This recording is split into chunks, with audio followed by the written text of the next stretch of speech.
For 50 years, humanity had maintained its composure in the face of constant alien belittlement. The galactic community had labeled Earth as a death world, its inhabitants as primitive savages, and its military capabilities as negligible. But they never bothered to ask why humans had survived on such a harsh planet, or why their technology advanced so rapidly despite their supposed primitive nature. Captain Tom Walker stood at the bridge of the Earth Defense Force ship, Resilient, watching the latest insult unfold on the main screen. The collective's ships had once again violated Earth's sovereign space, this time destroying a civilian research station without warning or provocation. 32 scientists had died in the attack. They say it was a mistake, the communications officer, Mike Reed, reported with barely contained anger. The collective claims their sensors misidentified our station as a pirate outpost. Walker's weathered face remained stoic, but his knuckles turned white as he gripped the command rail. This wasn't the first mistake the alien races had made. In the past year alone, human colonies had faced trade embargoes, their ships had been denied emergency docking rights, and their diplomats had been publicly humiliated at galactic councils. The bridge fell silent as Admiral Jane Stone's hologram appeared. Her expression carried the weight of humanity's collective frustration. "Captain Walker, you've seen the reports. The President has just finished an emergency meeting with Earth's Unified Council. The decision is unanimous." Walker nodded, understanding the gravity of what was to come. Humanity had tried patience. They had attempted diplomacy. They had endured insults, discrimination, and now, death. The aliens thought humans were savage creatures from a harsh world who somehow stumbled into space travel. They were about to learn why Earth's harsh conditions had created not just survivors, but warriors. "Protocol 7 is now active," Admiral Stone announced, her voice steady but firm. "All Earth Defense Force ships are to implement the Prometheus contingency immediately. The time for patience is over." As the hologram faded, Walker turned to his crew. Each face showed the same determination that he felt in his bones. Humanity had developed in secret, hidden behind a facade of primitive technology and limited capabilities. While the collective mocked them, humans had been preparing, building ships with technologies that combined the best of what they had learned from the galaxy with humanity's unique approach to warfare. "Send the signal to all Earth forces," Walker commanded. "Activate the quantum shields. Power up the dark matter drives. It's time to show the galaxy why they should have heeded the warning signs of a species that survived on a death world." The resilient systems hummed to life, revealing its true nature as panels shifted and hidden weapon systems emerged. Across Earth's territory, other ships were doing the same, shedding their primitive disguises to reveal the true extent of human military capability. The galaxy had pushed humanity too far, mistaking patience for weakness. Now, they would learn the consequence of their arrogance. The species they had dismissed as savages was about to demonstrate why underestimating Earth was their greatest mistake. The collective's High Council chamber erupted in chaos as the first reports arrived. On the massive holographic display, hundreds of supposedly primitive human vessels were transforming before their eyes. Gone were the bulky, inefficient designs that had earned the Council's mockery. In their place stood sleek warships bristling with weapons that shouldn't have been possible for such a backward species. Ambassador Ross of Earth stood calmly in the center of the chamber, his plain black uniform a stark contrast to the ornate robes of the alien representatives. For years, he had endured their condescending smiles and dismissive gestures. Now, he watched as those same faces twisted with fear and disbelief. "Impossible," shouted the collective's security chief, his crystalline form flickering with agitation. "Our sensors indicate they're using quantum-shifted shield technology. They can't have developed that. We would have known." Ross allowed himself a small smile. "You saw what we wanted you to see. Every insult, every humiliation, every accidental attack, we recorded them all.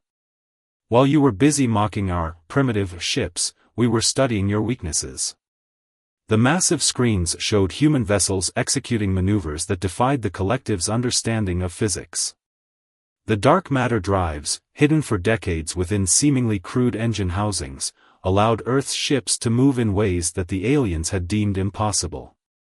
On board the Resilient, Captain Walker received the first tactical reports.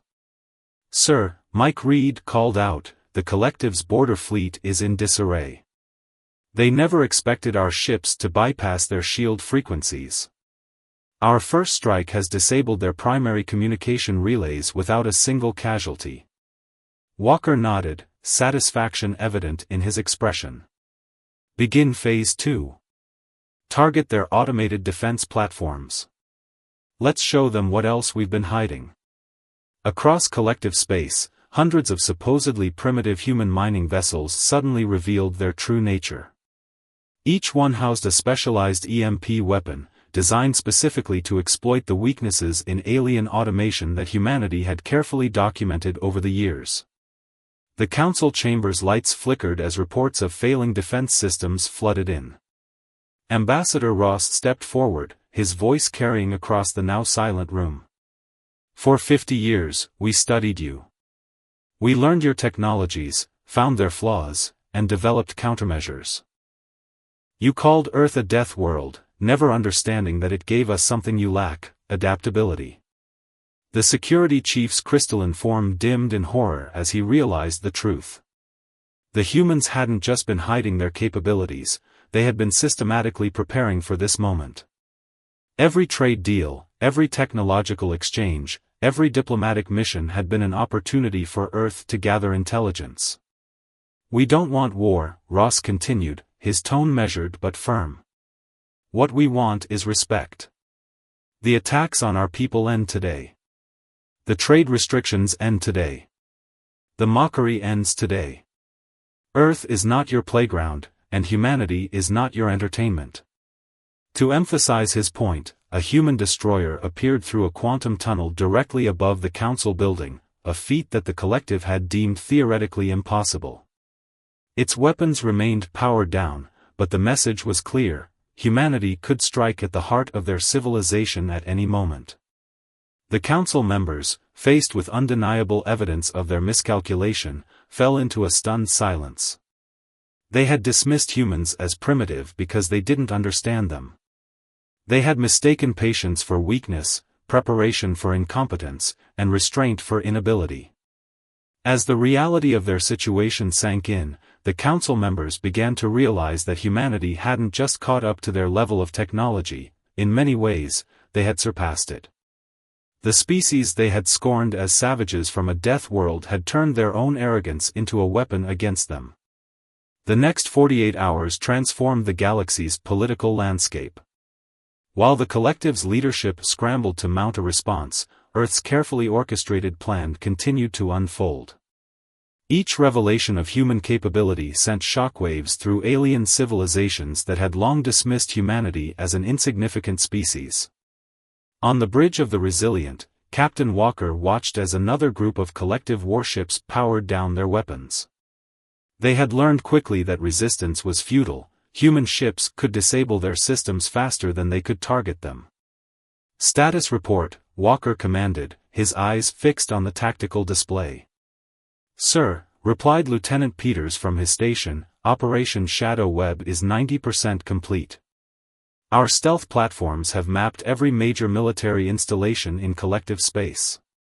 Their hidden fleets, their secret bases, we have them all." This was humanity's masterstroke. While the aliens had focused on visible ships and obvious weapons, Earth had seeded their territory with microscopic quantum sensors disguised as space debris. For years, these devices had been gathering intelligence, transmitted through channels the collective didn't even know existed. In the emergency session of Earth's Unified Command, Admiral Stone addressed the gathered military leaders. The holographic chamber showed real-time updates from across the galaxy, each point of light representing a human victory without bloodshed. The collective's arrogance was their downfall, Stone explained, her voice carrying the weight of decades of preparation. They were so convinced of their superiority that they never questioned why we accepted their insults so readily. They never wondered why a species that survived on a death world would truly be so passive. The display shifted to show the latest intelligence. Several smaller alien species, long dominated by the collective, had already reached out to Earth through secret channels. They had recognized the shift in power and were eager to align themselves with humanity. Back in the council chamber, Ambassador Ross presented Earth's terms. They were surprisingly moderate, given humanity's overwhelming tactical advantage. "We don't seek domination," he stated firmly. "We want equal representation, fair trade agreements, and most importantly, accountability for past actions." The council members shifted uncomfortably as Ross activated a holographic display showing hundreds of documented accidents involving human ships and colonies. Each incident had been carefully recorded, analyzed, and added to humanity's growing database of collective vulnerabilities. "These attacks end now," Ross continued. "But more than that, we want the truth acknowledged. The galaxy will know that these were not accidents. They will know that the collective deliberately targeted human civilians while hiding behind diplomatic smiles." In orbit above Earth, the true extent of human military power was finally revealed. Massive shipyards emerged from their quantum-shifted hiding places, showing production capabilities that dwarfed the collective's estimates. These facilities had been operating at full capacity for decades, hidden by technology that the aliens had never thought to look for. "We used your prejudice against you," Admiral Stone explained to a captured collective commander. "You were so certain that humans were technologically inferior that you never questioned why our ships seemed so basic. You never wondered why a species that mastered nuclear fusion in less than 2 centuries of industrial development would suddenly slow its technological progress." The commander's compound eyes widened as understanding finally dawned. Humanity hadn't just prepared for this moment, they had engineered it. Every concession, every humiliation, every seemingly primitive design had been carefully calculated to maintain the illusion of weakness until the perfect moment to strike. The galaxy was learning a harsh lesson: underestimating humanity had been more than a mistake, it had been a catastrophic error in judgment. The species they had dismissed as savages had outmaneuvered them so completely that resistance wasn't just futile, it was unnecessary. News spread across the galaxy like a shockwave. On thousands of worlds, beings of all species watched in stunned silence as humanity revealed yet another layer of their deception. It wasn't just military might they had hidden, it was an entire network of allies among the supposedly lesser species that the collective had also dismissed. Captain Walker stood in a secure conference room aboard the Resilient, facing the holographic representations of a dozen alien leaders. These were the heads of species that had suffered similar discrimination from the collective, the ones humanity had secretly contacted over the years. "The time has come," Walker announced, his voice translated simultaneously into multiple alien languages. "Show them what else we've been hiding." Across collective space, supposedly primitive trading outposts transformed into fully armed defensive stations. Ships belonging to various backward species revealed advanced weapons and shields based on human designs. The collective hadn't just underestimated Earth, they had failed to notice an entire alliance forming under their noses. In the council chamber, Ambassador Ross watched the shock spread across alien faces as reports flooded in. "Did you really think," he asked quietly, "that humans would be the only species tired of your arrogance? While you were busy mocking us, we were building partnerships with everyone you dismissed." Admiral Stone's hologram appeared beside him, adding, "Every species you called primitive, every world you labeled as insignificant, they became our allies. We shared our advancements with them, helped them hide their own progress. Today, they stand with Earth." The tactical displays showed the true scope of humanity's preparation. Hidden shipyards operated by various species emerged from quantum shadows. Defense platforms activated around dozens of worlds. A network of FTL communication relays, far more advanced than anything the collective possessed, connected the allied species. Your greatest mistake, Ross continued, wasn't just underestimating humans. It was assuming that we would act like you, that we would seek dominance instead of partnership. While you built an empire through intimidation, we built an alliance through mutual respect. On the bridge of a collective flagship, the alien admiral watched in horror as ships from species they had long dismissed as harmless took up strategic positions throughout their territory. The brine people, whose water worlds had been deemed worthless, revealed massive underwater production facilities. The crystal dwellers, mocked for their simple mining operations, unveiled sophisticated energy weapon arrays. Lieutenant Peters reported from his station on the Resilient, "Sir, all Allied forces report ready. The quantum shield network is operational. We can now protect every Allied world from any collective aggression." This was humanity's true masterpiece, not just advancing their own technology, but helping other species develop and hide their own capabilities. Each alliance had been carefully cultivated, each technological advancement shared and adapted to suit different species' needs. "We remember what it was like," Walker explained to the gathered allies, "to be treated as inferiors. To be dismissed and mocked. We vowed that once we had the power to change things, we would help others who faced the same prejudice." The collective's leadership finally began to grasp the full magnitude of their failure. They hadn't just pushed humanity too far, they had created the perfect conditions for an alliance of the overlooked, the underestimated, and the determined. Their arrogance had given birth to a coalition that now held the power to reshape galactic society. Admiral Stone addressed the Earth's unified command one final time. "For decades, they thought we were learning to accept our place as inferiors. Instead, we were learning to be teachers, allies, and leaders. Today, the galaxy discovers what happens when the dismissed and the downtrodden work together." The message was clear: the era of collective dominance was over. In its place would rise something new, a galactic society built not on power and intimidation, but on mutual respect and cooperation. The species they had mocked as savages had not only outsmarted them but had created something they never could: true unity. The great halls of the collective's central archive stood silent as humanity's final revelation unfolded. Teams of human technicians, working alongside their alien allies, systematically decoded and displayed centuries of hidden communications. Every backroom deal, every orchestrated accident, every planned humiliation, all laid bare for the galaxy to see. "Play the recording," ordered Admiral Stone, her hologram now a permanent fixture in the archive's main chamber. The assembled representatives watched as decades of collective leadership meetings revealed the truth behind their supposed superiority. The footage showed collective leaders laughing about human casualties, planning deliberate sabotage of Earth's colonies, and orchestrating campaigns to keep humanity isolated. But more damning were the recordings of their plans against other species, systematic oppression hidden behind diplomatic smiles.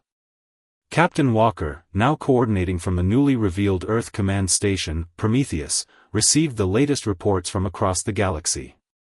"Another data cache recovered, sir," Lieutenant Peters announced. The collective's own records prove they deliberately suppressed technological advancement in 17 different species. The human strategy had been more brilliant than anyone realized. While the collective focused on maintaining their superiority, Earth's intelligence services had been quietly documenting everything. Every crime, every conspiracy, every hidden agenda had been recorded and stored using quantum-encrypted data crystals that the collective's best sensors couldn't detect. Ambassador Ross stood before the Council again, but this time he wasn't alone. Representatives from dozens of formerly oppressed species flanked him, each holding evidence of the collective's crimes against their people. "You didn't just underestimate humanity," Ross declared. "You underestimated the power of truth." In orbit above the collective's homeworld, the resilient sensors detected increasing activity. "They're trying to purge their databases," Mike Reed reported from his station. "Too late, our quantum data miners have already copied everything." the true scope of humanity's preparation became clear.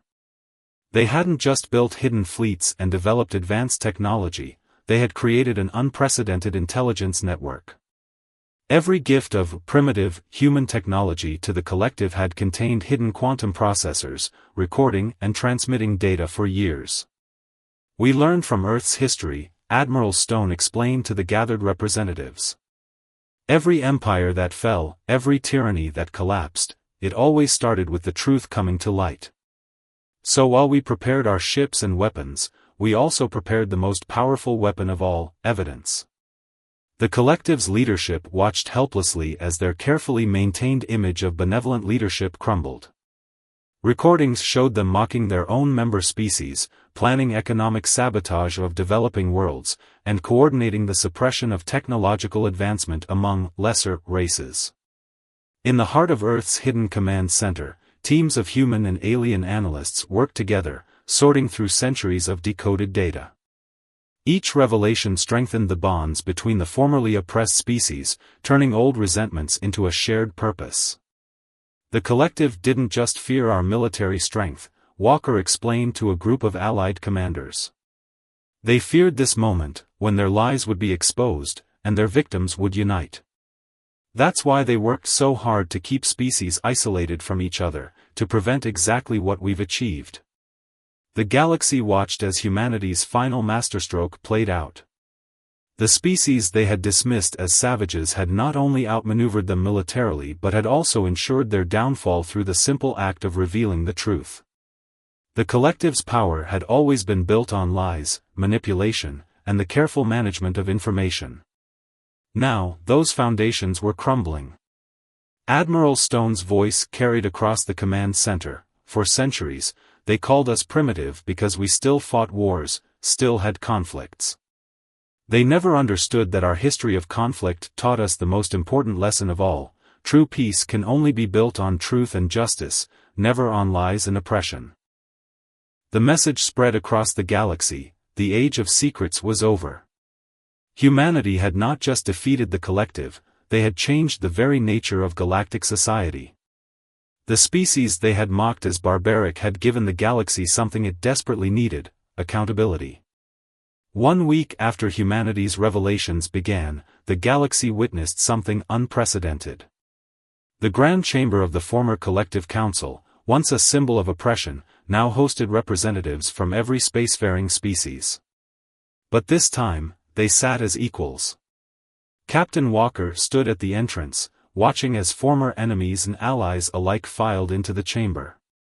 The collective's ornate throne-like seats had been replaced with a circular arrangement of identical stations.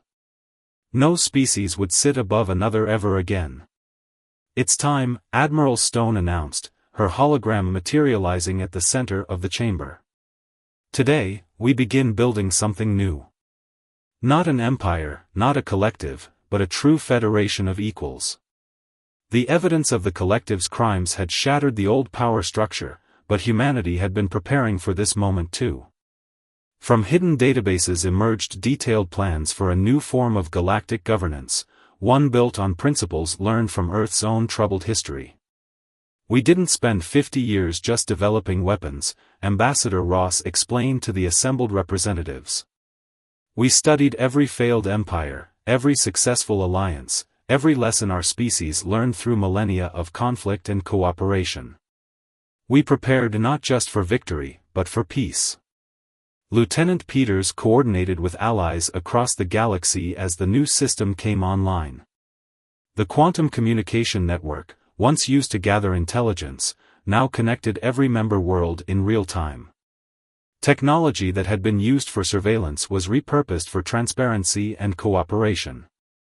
The collective's greatest fear, Walker addressed the chamber, wasn't our military strength. It was this moment, when species they had kept divided would unite, when knowledge they had suppressed would spread freely, when their victims would become partners. In orbit, the Resilience crew watched as ships from dozens of species coordinated in a joint exercise. Vessels that had once hidden their capabilities now openly shared their advancements. The combined fleet demonstrated that cooperation could create something far more powerful than domination ever had. Mike Reed's voice carried across the bridge. "Sir, the last of the collective's hidden facilities has been secured. Their leadership has surrendered completely. The transition can proceed according to plan." But humanity's most surprising revelation was yet to come. Admiral Stone activated a holographic display showing technological innovations beyond anything the galaxy had seen. "These are the advances we achieved through cooperation with our secret allies. Innovations that combine the unique perspectives of dozens of species. This is what becomes possible when we work together instead of trying to dominate each other." The assembled representatives watched in awe as human scientists worked alongside their alien counterparts, combining technologies in ways the collective had deemed impossible. Solutions to problems that had plagued the galaxy for centuries emerged from the collaboration of formerly oppressed species. "Your mistake," Ross addressed the former collective leaders, "was believing that advancement could only come through competition and dominance. You never understood that diversity, of species, of thought, of approach, is the greatest source of progress." In Earth's hidden command center, now revealed as the coordination hub for the new Federation, teams from every allied species worked together to implement the transition plans. Decades of preparation were paying off as new systems of governance, trade, and cooperation smoothly replaced the old order. Walker watched as former enemies worked side by side, their past conflicts forgotten in the face of a greater purpose. "This is humanity's true victory," he observed. "Not defeating the collective, but creating something better to replace it." The galaxy was transforming. The species that had been dismissed as savages from a death world had not only orchestrated the fall of an empire but had laid the groundwork for a new era of cooperation. The patience they had shown was not just for revenge, it was for revolution. Admiral Stone's final address echoed through the chamber. The collective thought they were superior because they had eliminated conflict among their own kind. But they did it through dominance and suppression. "We learned a harder lesson on Earth. True peace doesn't come from forcing others to submit. It comes from learning to work together despite our differences." 1 year after humanity revealed its true power, the galaxy had changed beyond recognition. The Great Hall of the new Galactic Federation hosted its first annual assembly, marking the anniversary of what historians now called the Awakening.